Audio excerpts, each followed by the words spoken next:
कि आप देख रहे हैं मनाज़िर अहले सुन्नत खलीफा सरकार मुफ्ती आज़म आलम इस्लाम हज़रत अल्लामा व मौलाना अलहाज मुफ्ती मोहम्मद मतियूर रहमान साहब के मुस्तरपुर नदी, जिनकी गुफ्तगू सुनने के लिए सहे शाम से लेकर अब तक हम और आप बैठे हुए हैं। आइए इस्तकबाल करें नारे तकबीर, नारे रिसालत, मसलके आला हजरत फैज़ान सरकार मुफ्ती आज़म आलम इस्लाम, फैज़ान सरकार ताजुल शरिया हज़रत अल्लामा व मौलाना अलहाज मुफ्ती मतियूर रहमान साहब के मुस्तरपुर नबी। नारे तकबीर, नारे रिसालत। नहमदुहु व नुसल्ली व नुसल्लिम अला हबीबिहिल करीम अम्मा बाद। फ़क़द क़ाल अल्लाहु तबारक व तआला अक़ूलु क़ौली हाज़ा अऊज़ु बिल्लाहि मिनश शैतानिर रजीम बिस्मिल्लाहिर रहमानिर रहीम इन्नी जाइलुन फ़िल अर्दि खलीफ़ा। सदक़ल्लाहु तआला व सदक़ रसूलुहुल आला व नहनु अला मा क़ाला लमिनश शाहिदीन व शाकिरीन वल्हम्दुलिल्लाहि रब्बिल आलमीन।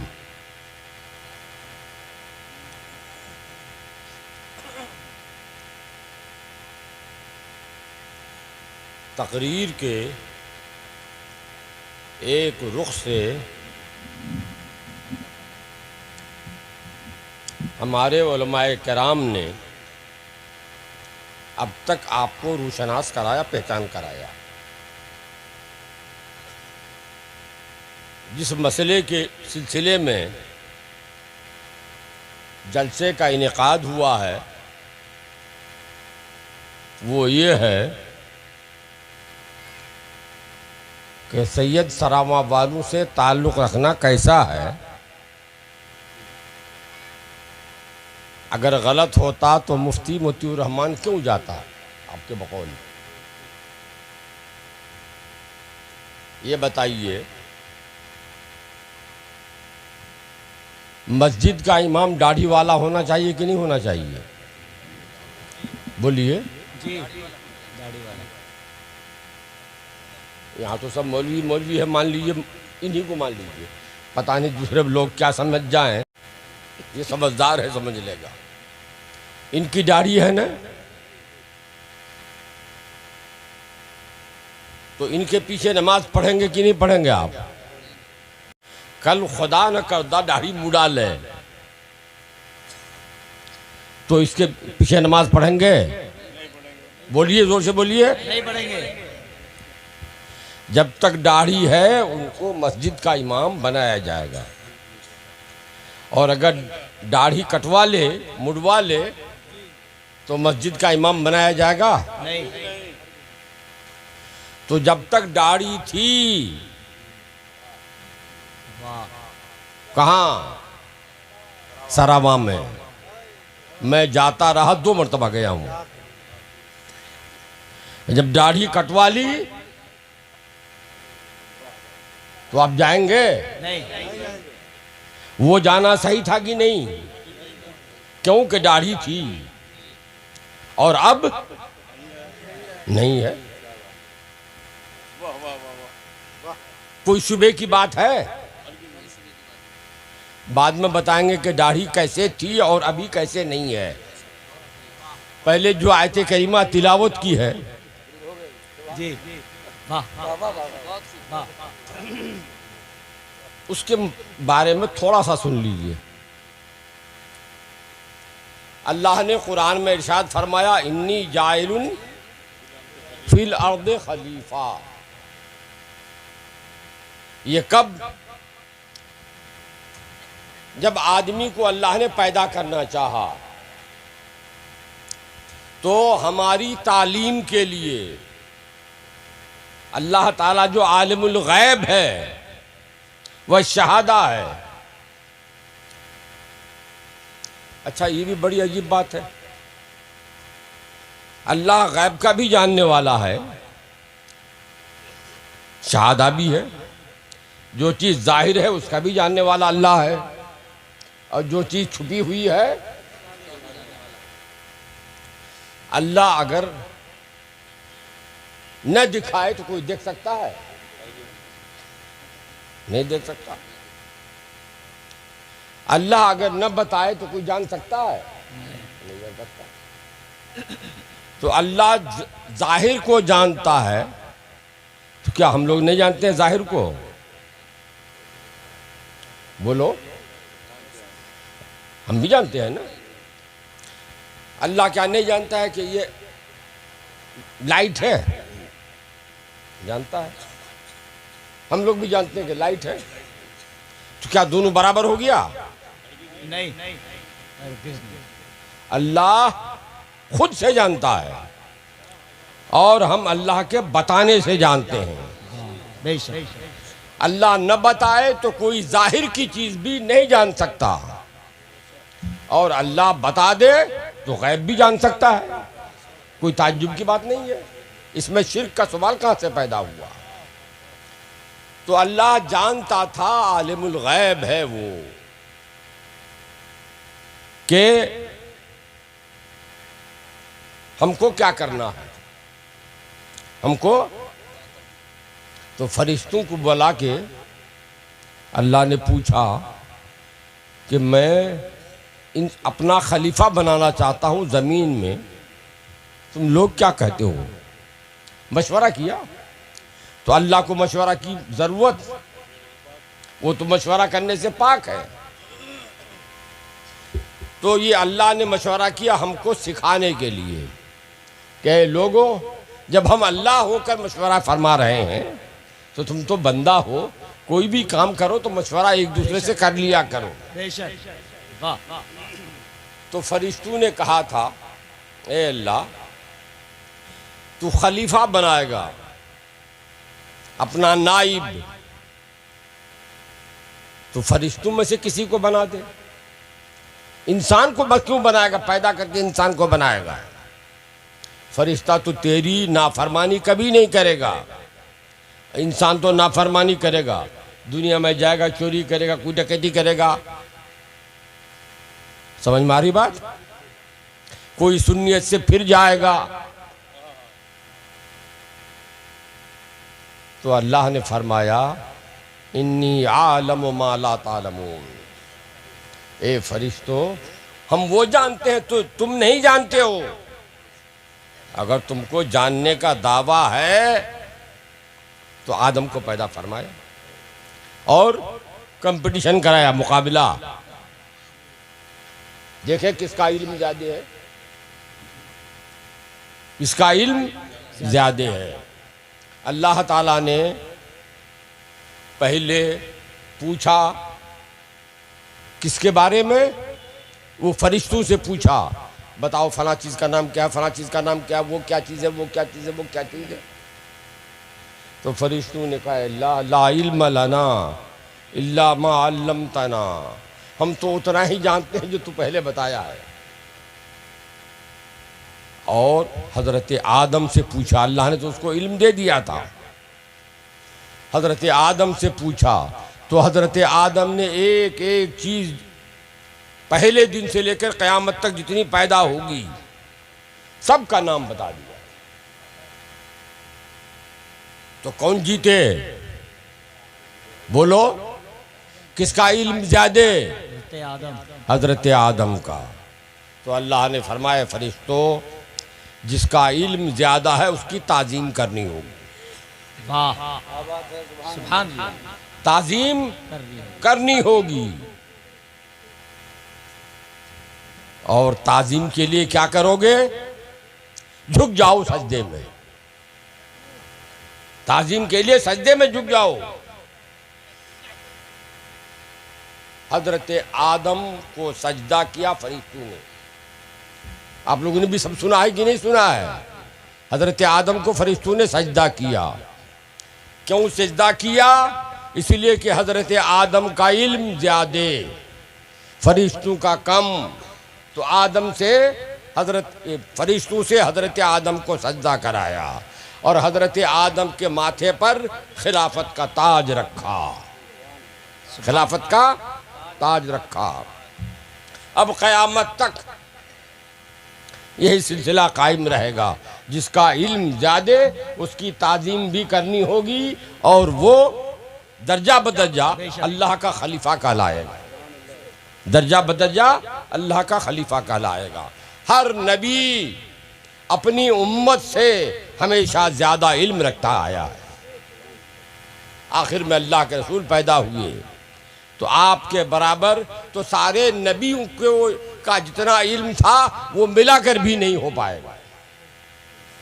सरकार दो आलम सल्लल्लाहु अलैहि वसल्लम अल्लाह के खलीफे अकबर हुए, खलीफे आज़म हुए।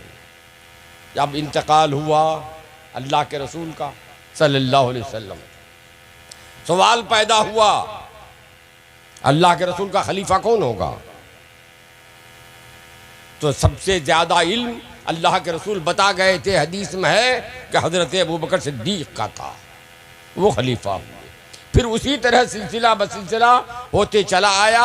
चौथे नंबर पर आकर अल्लाह के रसूल ने फरमाया, अना मदीनतुल इल्म व अलीयुन बाबुहा, मैं इल्म का शहर, अली उसके दरवाजे हैं। तो हज़रत अली खलीफा हुए।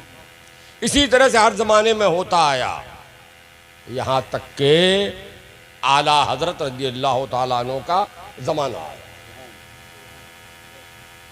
अब जब आला हज़रत का ज़माना आया तो ये भी देखें हम कि आला हज़रत का इल्म कितना है, आला हज़रत का इल्म कितना है। तो किसी का इल्म कितना है जो उससे करीब रहा हो वही जान सकता है, बेशक। बाहर का आदमी क्या जानेगा? बेशक। और कोई आलिम ही जान सकता है कि उसका इल्म कितना है, गैर आलिम क्या जानेगा? तो ये फ़ख्र बिहार को हासिल हुआ। वाह, सुभान अल्लाह, सुभान अल्लाह। ये फ़ख्र बिहार को हासिल हुआ। हज़रत मलिकुल उलमा ज़फ़रुद्दीन बिहारी रहमतुल्लाह ताला अलैह फरमाते हैं, सुनिए, फरमाते हैं कि जब बरेली में आला हज़रत से फतवा लिखना सीखता था तो जाड़े का ज़माना था, बिजली थी नहीं वहाँ उस वक्त, उस ज़माने में चिराग जलता था। 11 बजे के करीब आला हज़रत रज़ियल्लाहु ताला अन्हु बैठक से अंदर तशरीफ़ ले गए आराम करने के लिए, और वो बैठक ही होकर रास्ता था अंदर जाने का भी। जब आला हज़रत अंदर गए और अंदर से दरवाज़ा बंद कर लिया, कुंडी लगा दी, तो मैंने भी सोना चाहा, चिराग बुझा दिया और लिहाफ खींच के अपने सर पर रख दिया। नींद थोड़ी सी आई थी, भी आंख लगी ही थी कि दरवाजे पे खट खट की आवाज़ आई, तो आंख खुल गई, देखा कि कोई दरवाज़ा पीट रहा है। आला हज़रत को गए हुए भी 1-1.5 घंटा हो गया होगा। ये 12 साढ़े 12 बजे रात कौन आया होगा? कोई चोर है, डाकू है, क्या है? मैं ये सोच ही रहा था कि देखा दरवाज़ा खुल गया, अपने आप दरवाज़ा खुल गया और 2 आदमी अंदर दाखिल हो गए। अब तो लगता है कि डर के मारे पेशाब खता कर जाएगा। मुझे हिम्मत नहीं हुई कि मैं उठूं, पूछूं कौन है। यूं ही लेटे लेटे और लिहाफ के अंदर से देखने लगा कि कौन है, क्या होता है। देखा कि वो अंदर के दरवाज़ा, जो रास्ता था अंदर जाने का, उस दरवाजे की तरफ आगे बढ़ा तो आवाज़ आई अंदर से, हरिम हरिम हरिम हरिम। आवाज़ आला हज़रत की मालूम हुई। अब मैं तो डर के मारे हिम्मत ही नहीं पा रहा हूं उठने की। कुंडी खुली,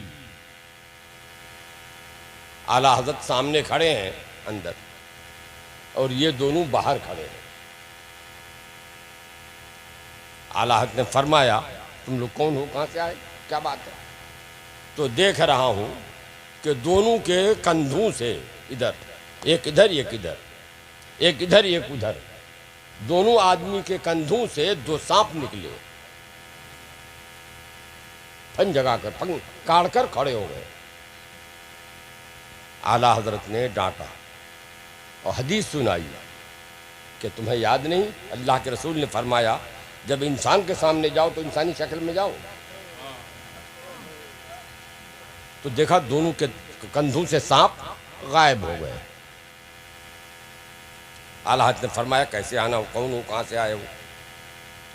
दोनों का हुजूर हम लोग जिन्नात के कबील से हैं, हम लोग जिन्नात हैं, फला मुल्क में हम लोगों का घर है, हमारा काफिला सफ़र में है, अफ्रीका के जंगल से गुजर रहा था तो वहाँ क़याम किया। रात हो गई, उतरा। उतरने के बाद अब नमाज का वक्त हुआ, इशा की नमाज का वक्त हुआ, तो वज़ू करना चाहा। जो पानी का ज़ख़ीरा था देखा उसमें एक टिकटिकी गिर गई है, तो सवाल पैदा हुआ कि उस पानी से वज़ू होगा कि नहीं होगा। तो हम लोगों को मैं बहुत देर तक मशवरा होता रहा क्या किया जाए। वही मसला पूछने आया हूँ। नारे तकबीर, नारे रिसालत, मसलके आला हजरत फैजाने सरकार ताजुल शरिया, मनाज़िर अहले सुन्नत। हुजूर वही मसला पूछने आया हूँ। आला हजरत ने मसला बताया और दोनों चले गए। अब मैं आला हजरत अंदर चले गए, मैं सो गया फिर, मगर रात भर नींद नहीं आई। उसी फिक्र में रहा कि क्या हुआ, ये क्या हुआ। सुबह अजान हुई, उठे, वजू किया, अंदर मस्जिद गए। आला हज़रत भी तशरीफ ले गए मस्जिद। नमाज हुई, नमाज पढ़ के जब आए तो थोड़ी हिम्मत हुई, आला हज़रत की बारगाह में अर्ज़ किया कि हुजूर रात को ऐसा ऐसा देखा। पर मैं हाँ वो आए थे मसला पूछने के लिए। कहा हुजूर मसला पूछने तो आए थे, ये आप जो फरमा रहे थे हरिम हरिम ये क्या है, तो नहीं समझ पाए। आप जो आते हुए फरमा रहे थे अंदर से दरवाजे की तरफ, हरिम हरिम हरिम हरिम ये क्या चीज़ है। फरमाया जैसे हम लोग उर्दू में बोलते हैं रुको रुको रुको रुको, वही ये इन जिन्नातों की ज़बान थी। जिन्नाती उन लोगों, इन जिन्नातों की बोली यही थी। इसीलिए मैंने उनसे कहा कि हरिम यानी रुको, हरिम रुको, हरिम रुको, हरिम रुको, इसलिए कि अंदर जनान खाना है। अब मलिकुल उलमा तबसरा करते हैं, सुनिए। फरमाते हैं जो जिन्नात पानी का मसला पूछने के लिए अफ्रीका से बरेली आ सकता है, रास्ते में पानी उसको कहीं नहीं मिला था दूसरा, सात समंदर पार करके आया, क्या जरूरत थी मसला पूछने के लिए यहाँ क्या आने की। कहीं से भी पानी ले लेते, वो पानी फेंक देते। जिन्नात के लिए क्या परेशानी थी। फरमाया यहाँ अगर यहाँ ना आते और समंदर का पानी लेके चले जाते तो मुझे कैसे मालूम होता, और मुझे नहीं मालूम होता तो दूसरों को कैसे मालूम होता। अल्लाह की मशीयत थी कि वो दुनिया को ये बताने के लिए, दुनिया पर वाज़े करने के लिए कि देखो इंसान तो इंसान है, जिन्नात भी अफ्रीका का, जो पूरी दुनिया में कहीं से भी किसी आलिम को पूछ सकते थे अगर पूछना ही था। लेकिन वो बरेली पूछने इसलिए आया कि उनको ये मालूम हुआ, ये उनको इल्म था कि आज पूरी दुनिया में अगर कोई सबसे बड़ा आलिम है तो वो इमाम अहमद रजा फाजुल बरेली। नारे तकबीर, नारे रिसालत, मसलके आला हजरत, फैजाने आला हजरत, तालीमाते आला हजरत, फैजाने बरेली शरीफ, मनाज़िर अहले सुन्नत, सुलह कुल्लियत कॉन्फ्रेंस, रद्दे सुलह कुल्लियत कॉन्फ्रेंस। इसलिए समंदर से पानी नहीं लिया, कहीं और पूछने नहीं गए, सीधे बरेली आए, इमाम अहमद रजा ही सही मसला बताए। वाह वाह वाह। और इससे एक बात और समझ में आई इशारत उन्नस के तौर पर कि जो आला हजरत सिर्फ मसाइल ही नहीं जानते थे, सबसे बड़े आलिम मसले के नहीं थे, वो जबान के भी सबसे बड़े आलिम थे दुनिया में। वाह वाह वाह। आला हज़रत ने की उर्दू जबान मादरी थी, फारसी पढ़ी थी, अरबी पढ़ी थी, जिन्नात की जबान कहाँ सीखी थी कि वो जिन्नात की जबान में बात कर रहे हैं, हरिम हरिम हरिम हरिम। ये वो है, ये है आला हज़रत, अपने ज़माने के सबसे बड़े आलिम। दुनिया भर में उतना बड़ा आलिम कोई नहीं था। इसीलिए जैसा कि आप सुन चुके मौलाना अमजद की ज़बानी कि हिंदुस्तान के नहीं अरब के उलमा ने लिखा, अरब के उलमा ने लिखा कि आज दुनिया भर में कोई अगर इमाम मोहम्मद के बाद है, इमाम ज़फ़र के बाद, इमाम हसन बिन ज़ियाद के बाद कोई अगर बड़ा आलिम है तो हिंदुस्तान का इमाम अहमद रज़ा है। बेशक, सुभान अल्लाह। और जो सबसे बड़ा आलिम होगा खलीफा वही होगा, खिलाफत उसी की कायम होगी। बेशक। इसीलिए हज़रत मुजद्दिद अल-फ़सानी रहमतुल्लाह ताला अलैहि ने लिखा है कि जो जिस ज़माने का मुजद्दिद होता है, आला तो अरब हिंदुस्तान अरब के उलमा ने मुजद्दिद लिखा, ये आप सुन चुके शायद। हज़रत मुजद्दिद अल-फ़सानी रज़ी अल्लाह ताला अन्हु ने लिखा कि जो जिस ज़माने का मुजद्दिद होता है उस ज़माने का कोई कैसा भी वली हो उसके बगैर फैज़ नहीं पा सकता है। बेशक, सुभान अल्लाह, सुभान अल्लाह। जो भी कोई फैज़ पाएगा वो उन्हीं के वास्ते से पाएगा, उन्हीं के ज़रिए से पाएगा। वाह वाह वाह। तो आला हज़रत रज़ी अल्लाह ताला अन्हु अपने ज़माने के मुजद्दिद भी थे, और मुजद्दिद थे तो सबसे बड़े आलिम भी थे। सबसे बड़े आलिम ही नहीं, वो जिन इंसान तो इंसान है, जिन्नात की ज़बान भी जानते थे। अल्लाह तबारक व तआला फजलो करम फरमाए हम पर, हम मसल के आला हज़रत, मसल के इमाम अहमद रज़ा पर सख्ती के साथ कायम रहें। जो मसल के आला हज़रत का बागी है वो हमारा बागी है, जो मसल के आला हज़रत का दुश्मन है वो हमारा दुश्मन है। अब मैं फिर वहीं आया जहाँ से चला था कि दाढ़ी कैसे काटी। जब मैं गया था तो वो लोग आला हज़रत की किताब हुसामुल हरमैन की तस्दीक किए हुए थे, वो तस्दीक किए हुए थे तो मैं गया था। और आज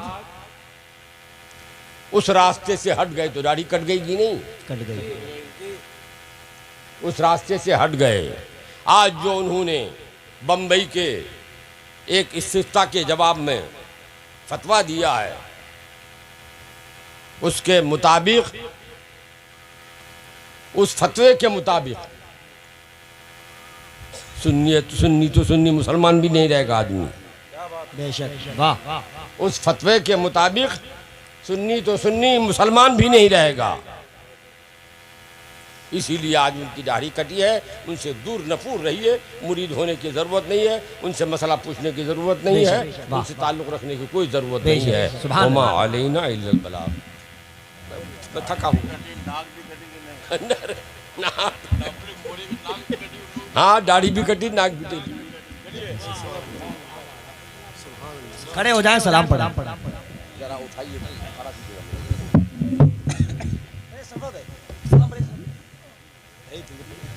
दो शेर पढ़िए।